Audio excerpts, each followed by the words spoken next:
Бензопила штиль МС-361 заводится без проблем.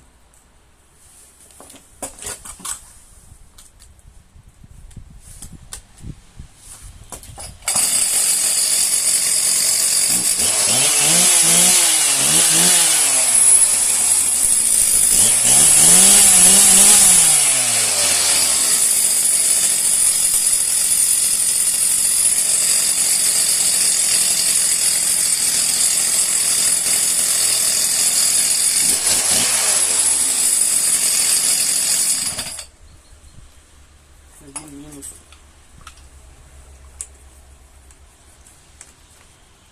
Отсутствует крепление крышки. Сломан болтик. В остальном пила полностью в рабочем состоянии.